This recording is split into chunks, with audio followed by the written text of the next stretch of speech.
주님의 이름으로 기도합니다. 아멘. 하나님 말씀입니다. 욥기 24장 13절에서 17절까지 말씀입니다. 또 광명을 배반하는 사람들은 이러하니 그들은 그 도리를 알지 못하며 그 길에 머물지 아니하는 자라. 사람을 죽이는 자는 밝을 때 일어나서 학대받는 자나 가난한 자를 죽이고 밤에는 도둑같이 되며 가늠한 자의 눈은 저물기를 바라며 아무 눈도 나를 보지 못하리라 하고 얼굴을 가리며 어둠을 틈타 집을 뚫는 자는 낮에는 잠그고 있으므로 광명을 알지 못하나니 그들은 아침을 죽음의 그늘같이 여기니 죽음의 그늘의 두려움을 알매니라. 아멘. 오늘 말씀의 제목은 광명을 배반하는 사람들이란 제목인데요. 광명은 빛입니다. 빛이 있으라 하신 우리 하나님께서 그 빛을 이 땅에 허락하심으로 창조를 시작하셨습니다. 예히올, 빛이 있으라, 이 어마어마한 명령으로 이 세상은 이제 주님의 손에서 주님의 말씀으로 창조되었습니다.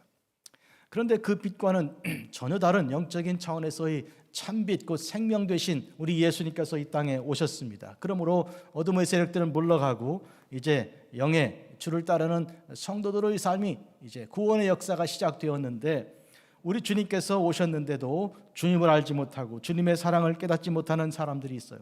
이 사람들은요, 낮보다는 밤을 더 좋아하고요, 그리고 도둑질하고 또 간음하고 사람들의 눈이 자기들을 보지 못하리라 하고 문을 걸어 잠그고요.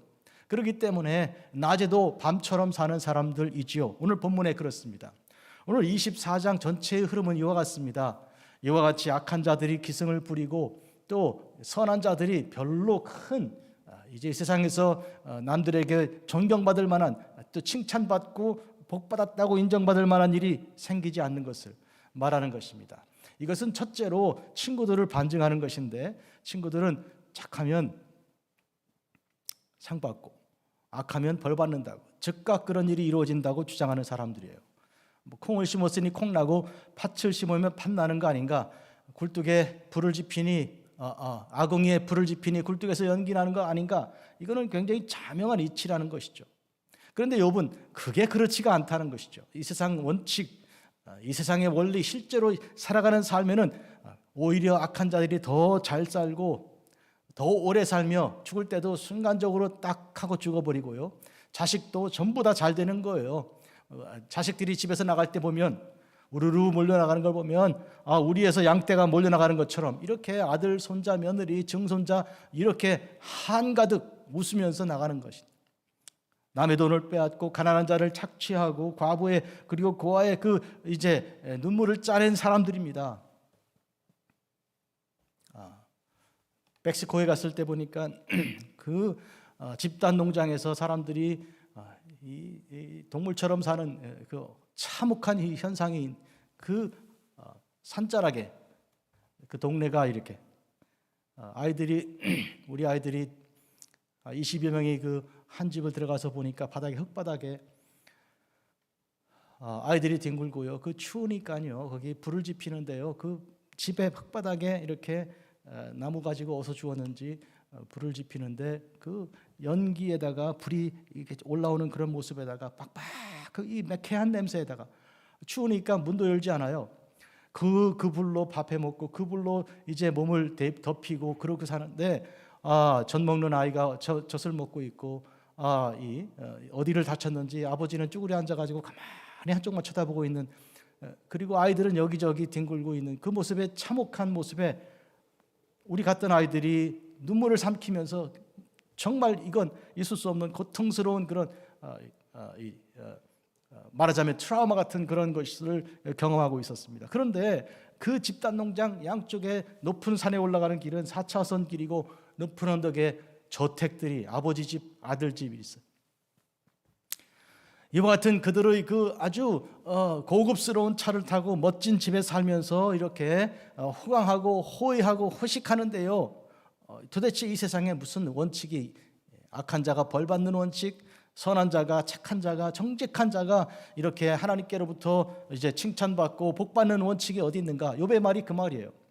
그렇다고 해서 욥은 캐세라 세라 그냥 아무렇게나 살자, 하나님도 안 계시고 하나님의 역사도 인도하지 이제 주장하지 않고 악해도 벌받지 않는 이 세상, 돈 있으면 유전하고 무죄한 거 아니에요? 돈 있으면 죄가 없이 되는 것이고, 또 뭐 검사나 이런 사람 끼고 있으면 잘못했다가도 풀려나는 그런 세상이니까 이 악한과 이 세상과 함께 짝해서 살아보면 되겠다, 이게 말이 아닙니다. 욥의 말은 무슨 말인가 하니까, 이와 같은 세상이니까, 하나님 없이 자동으로 돌아가지 결코 않는 세상이니까, 내버려 두어도 알아서 척척척 맞는 그런 세상이 아니니까, 그러니까 어떻게 하라고요?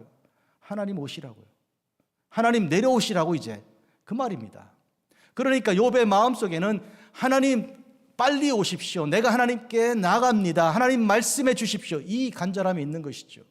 그러니까 친구들의 말을 반박하며 악한 자가 망하고 착한 자가 상 받는 게 아니다 하고 이렇게 주장하면서, 그러니까 내가 악해서 벌 받는 게 아니야, 자기를 변호하는 것으로 끝나는 게 아니요, 그게 아니라 하나님 오십시오, 오셔서 이 모든 일들을 정리해 주시고, 또 나도 주께서 변호하여 이 친구들로부터 벗어나게 해주시고, 그리고 하나님께 예배하는 진실되고 정직한 자가 마땅히 받을 복을 받게 해주시고, 악한 자가 벌받게 해주십시오, 그 마지막 날을 기다리는 거예요. 모든 성도들이 예수님 오실 때를 기다리면서 그때까지 참고 견디며 이 세상의 불합리한 것 견디는 것과 마찬가지죠.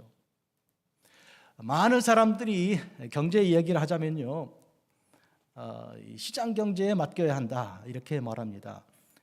국가가 관리해서는 안 되고 알아서 돌아가게 해야 된다. 북한 같은 경우도 이 공산당 일당 독재가 그렇게 하지 말고 장마당 같은 세대들 이렇게 스스로 이렇게 사고 팔면서 하는 그런 경제로 돌아갈 수 있게 그냥 내버려 두라. 대한민국 정치도 경제 사람들 불러다가 자꾸 이러고 저러고 하지 말고 그냥 버려두라. 그렇게 하면 잘 돌아간다. 이렇게 말하는 사람들이 있습니다. 이걸 가정생활로 적용을 하면 아이들 그냥 자연스럽게 살게 놔두지, 왜 불러다가 자꾸 혼내고 이래라 저래라 하고, 무슨 유교냐, 무슨 19세기 18세기냐, 조선시대냐 고려시대냐 이렇게 말하는 사람들이 있습니다. 맞는 말이기도 하지만, 그러나 경제로 다시 돌아가면, 경제는 사실은 국가가 주도해서 말하자면 책임 경제를 해줘야 하는 것입니다. 나라가 망하게 되고, 그래서 IMF가 이제 재정을 쏟아부어서 그 나라를 살리려고 이렇게 투자할 그때는 조건이 뭐냐면, 나라가 책임을 지라 그 말이에요. 나라가 시장에 내버려 두지 말고 말하자 그러면 윤리적으로, 도덕적으로, 그리고 나라의 이름을 걸고 명예를 걸고 이렇게 책임 있는 경제를 이끌어가게 해라, 그런 조건이 걸려 있는 것이죠. 왜 그런가 하면요, 시장 경제 그냥 내버려 두면요, 부자는 훨씬 더 빨리 부자가 되고 악한 자는 훨씬 더 빨리 뺏기는 것입니다. 자연스럽게 되는 것이 아니고요, 이것은 사실은 엄밀한 의미에서 책임 있는 정직하고 진실된 그 누군가 나서서 그 일을 조정을 해줘야 되는 것이죠. 참 안타까운 일이죠. 그런 명목으로 독재자들이 나오고, 그런 명목으로 나라를 이제 바르게 하기 위해서 쿠데타가 일어나고, 이런 악한 면이 있는 것도 사실이지만, 또 그 반대면 내버려두면 다 같이 망하는 것도 사실입니다. 그래서 이 세상에는 결국은 인간이 책임지고, 국가든지 어떤 이제 영웅이든지 그 누군가 책임지고 이 문제를 영원히 해결할 수 있는 방법은 사실은 엄밀한 의미에서는 경제고 가정이고 없다는 거예요. 없지만 그래도 내버려두면 안 된다는 안타까움 속에서 교육이 일어나고, 그래서 여러 가지 철학이 있고, 그래서 윤리가 생기는 것이죠. 그런데 더 높은 차원에서, 가장 궁극적인 의미에서 이 세상의 모든 문제는 하나님께서 오셔야 한다는 것이 욥의 주장이에요.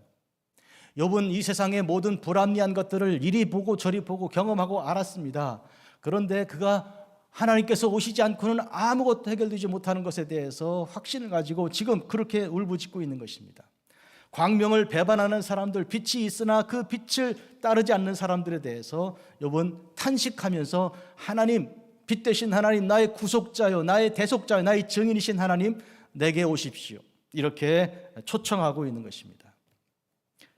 오늘 부른 찬송가 태산을 넘어 험곡에 가도 빛 가운데로 걸어가면, 이 찬송 우리 어렸을 때 불렀던 기억이 있습니다. 저는 어렸을 때 시골에 우리 아버님 목회하실 때 많은 성도들이 먼 산을 몇 개씩 넘어서 3개의 산을 넘어서 오는 동네 사람들도 있었어요. 그 신방을 가고 또 가면 어떤 때는 부모님과 같이 오가기도 하지만 혼자 오고 가는 밤길도 있습니다. 이 찬송을 많이 불렀어요. 태산을 넘어 험곡에 가도 빛 가운데로 걸어가면, 이 누가 따라오는 것 같기도 하고요. 그럴 때마다 더 힘차게 찬송을 불렀던 기억이 있는데요. 우리 인생길이 다 그런 거 아닙니까? 태산, 아주 높은 산을 가든지 골짜기를 깊은 곳을 가든지 우리 인생이 그럼에도 불구하고 빛 가운데로 가기만 하면 되는 것이죠. 광명을 배반하는 것이 아니라 광명을 따라가는 것, 빛이 있으라 하신 하나님의 창조의 섭리 안에 들어가는 것이죠. 하나님의 그 명령 안에 들어가는 것입니다. 그런데 이 세 친구들은 이 하나님의 창조를 부인하는 것이 아닙니다. 하나님이 창조하셨다. 그런데 문제는 창조하신 다음 자연에 모든 걸 다 맡겨두셨다, 이렇게 말하는 거예요. 하나님께서는 당신의 만드신 법칙과 법률, 그 원칙에 대하여 손대지 않으신다고 생각하는 거예요. 그러나 욥은 그렇지 않습니다. 하나님께서 손대시고 간섭을 해주셔야 한다는 거예요. 그러니까 아까 경제로 얘기하면 시장 경제에 다 맡기면 된다, 또 실제로 그렇게 된다, 이게 친구들 얘기라면 욥은 무슨 소리? 그러다가 악한 자들이 가난한 자들 다 먹어버리고 만다. 교환하고 이렇게 남을 속이고 사기치는 사람들이 착하고 선한 사람들 전부 다 종으로 잡고 말 것이다. 그러니까 국가가 나서라. 그러니까 이제 양심적인 사람이 앞장서라. 이렇게 부르짖는 그런 이 사람이죠. 그러나 인간도 다 한계가 있기 때문에 하나님 오십시오, 하나님 오셔야 합니다, 이렇게 부르짖는 거예요. 이 세상에서 교회는 무엇입니까? 교회는 경제기관도 아니고 교육기관도 아니고 정치기관은 더더구나 아닙니다. 공무원들도 아니죠, 교인들은. 그런데도 불구하고 교회는 어떤 역할을 하고 있습니까? 하나님 오시기를 기도하는 것입니다. 왜요? 이 세상에 어떤 정치도 어떤 문화도 어떤 사회 조직도 절대로 이 세상의 악을 근본적으로 해결할 수가 없기 때문이죠. 그 문제를 해결하기 위해서는 하나님 오시는 길밖에 없기 때문이죠. 그래서 우리는 주님을 기다립니다. 주님께서 내게 내려오신다면, 나의 대속자가 살아계신 것을 욥이 부르짖는다. 내려오신다면 나는 죽은 다음에라도 내 가죽을 뚫고 내 뼈를 뚫고 일어나서 주님을 맞이하겠다는 것이 부활의 소망이요. 이와 같은 의미에서 오늘 우리는 이 시대를 살아가는 경험하는 모든 고통과 고난 속에서, 절망 속에서, 어둠 속에서 우리는 광명을 바라보고 찾고 나가야 하는 것입니다. 광명을 찾고 추구하는 그 길은요, 이것은 마치 여러분 이제 큰 바위를 어떤 공사를 하든지 해서 이렇게 드러내고 나면 그 밑에 밑바닥에 있는 식물들이 하얀 뿌리를 드러내고요, 어떻게 하고 있습니까? 조금이라도 틈을 만들어서 햇빛 쪽으로 나가려고 쫙 뻗어나가는 걸 보지 않아요. 그걸 통해 뭘 알 수 있습니까? 무릇 살아있는 모든 생명들은 빛을 향해 나가야 하는 것이죠. 그 간절함이 심지어 바위 밑에서도 보이는 것이죠. 우리 인생에서 우리가 좌절하지 않고 어둠에 휩싸이지 않고 굴복하지 않고 포기하지 않고 캐세라세라, 인생이 원래 그런 거야, 에이 모르겠다, 내일 죽을 터이니 오늘 먹고 마시자, 그런 게 아니고 끝까지 포기하지 않는 것, 끝까지 바라보는 소망을 가지는 그것은 생명의 모든 가진 자들의 사명입니다. 살아있는 명령을 받은 것이 생명입니다. 생은 살아있으라는 명령입니다. 그런 의미에서 오늘 우리는 하나님께서 우리에게 주신 그 명령은 하나님을 바라보라. 내가 산을 향하여 눈을 들리라. 나의 도움이 어디서 올까? 하나님을 바라보고 하나님께 나아가라. 저 높은 곳을 향해 나아가라. 이런 엄청난 명령을 우리에게 허락해 주신 것입니다. 사랑하는 성도 여러분, 오늘은 이 아침에 우리에게 허락하신 귀한 말씀을 생각하면서 아침에 제가 교회를 나오면서 그 생각을 했습니다. 내가 내 손으로 신을 신고 그리고 차에다가 시동을 걸고 운전에 나오는데 이게 도대체 기적이 아닌가 뭔가. 어마어마한 감사가 막 넘쳐나더라고요. 이야, 세상에 내가 남의 부축을 받지 않고 신을 신을 수 있고, 그리고 운전하되 앞이 쫙 보여서 쫙 운전할 수 있고요. 주님의 성전으로 나오는 이 길이 얼마나 기쁘고 감사했던지 이루 말할 수 없는 어마어마한 은총 속에 경험하고 주님께 나왔습니다. 분명히 빛이 우리에게 비치고 있습니다. 사람들은 빛이 없다 하고 어둠의 세상이라고, 어둠이 주장하는 것이라고 하고, 지금 이 세상은 그렇다고 주장하지만, 그러나 이미 와서 역사하시는 하나님을 우리가 경험하고 있는 것입니다. 사실 욥이 하나님을 찾지만 그 속에 하나님이 없기 때문이 아니라 하나님이 계시기 때문에 찾는 것입니다. 하나님과 동행하는 기쁨이 그에게 주장하고 있기 때문에 그렇게 찾는 것입니다. 오늘 우리는 이것을 알아야 합니다. 우리가 하나님을 찾는 것은, 소망을 가지는 것은, 주님께 나아가는 것은 우리가 절망이고 우리에게 소망이 없고 빛이 없기 때문이 아니라 우리에게 있기 때문에, 우리에게 임하신 은혜를 우리가 알기 때문에 그 은총으로, 그 기쁨으로 계속하여 연장하여 나가는 것을 우리가 알아야 할 것입니다. 사랑하는 성도 여러분, 그런 의미에서 천국의 기쁨은 앞으로 있을 미래의 기쁨이고, 현재는 결핍된 것이 아니라 현재에도 있는 것입니다. 현재에도 주신 그 기쁨이 미래의 소망을 이제 더욱 든든하게 가지게 하는 것입니다. 나는 알고 있는 것입니다. 내가 믿고 또 의지함은 내 모든 형편 잘 아시는 주님인 것을 내가 오늘 경험하고 아는 것입니다. 이런 의미에서 욥은 가장 불쌍한 사람입니다. Les Miserables, The Miserable, 가장 불행한 사람처럼 보이지만 그러나 가장 행복한 사람인 것이죠. 그의 안에 예수님께서 계시고 그의 안에 믿음이 있고 그의 안에 소망이 있기 때문입니다. 여러분의 삶을 축복합니다. 건강을 많이 상실하시고 나이가 많이 들어서 이제 거동도 어려우시고 여러 가지 힘든 일이 그러나 우리는 지금 예배할 수 있습니다. 예배할 수 있도록 주님께서 인도하시고 축복해 주셨습니다. 오늘 축복받은 여러분, 내일도 주 사랑 안에 그 축복이 연장되어 천국에 이를 때까지 주께서 동행하시기를 축복합니다. 기도하겠습니다. 거룩하신 아버지 하나님, 아침에 저희들을 붙들고 사랑하사 우리 주 예수 그리스도 안에서 이와 같은 말씀을 듣고 주님께서 욥의 입을 통하여 허락하시는 그 음성을 듣게 하심을 감사합니다. 고난 중에 있다 하나 이미 그 속에 빛이 있습니다. 하나님, 어둠 속에 있다 하나 그러나 우리는 좌절하지 않는 것이 이미 우리에게 허락하신 은혜가 충만하게 있기 때문입니다. 태산을 넘어 험곡을 간다고 하나 이미 우리가 빛 가운데 있음을 믿습니다. 그러므로 우리가 나아가는 것은 절망 때문이 아니고 소망 때문이며 우리가 주님을 바라보는 것은 슬픔 때문이 아니라 기쁨 때문인 것을 우리가 믿습니다. 이미 허락하신 것에 대한 이 어마어마한 이 감사를 사람들은 알지 못하여 우리가 그것을 비밀로 가지고 있으나 우리 주 예수 그리스도께서 우리와 함께 하신 고난 중에 우리를 이제 위로하시는 주님께서, 눈물을 닦아주시는 주님께서, 죄를 용서하시는 주님께서 우리와 함께 하심을 우리가 믿습니다. 이 주님과 함께 나가는 거룩한 성도들의 삶 속에서 주께서 우리에게 주신 그 사명을 감당하게 하여 주시옵소서. 위로하게 하시고 격려하게 하시고 그리고 함께 먹고 함께 나누고 함께 주님께 나아가는 성도들의 삶이 될 수 있도록 축복하옵소서. 예수님의 이름으로 기도합니다. 아멘.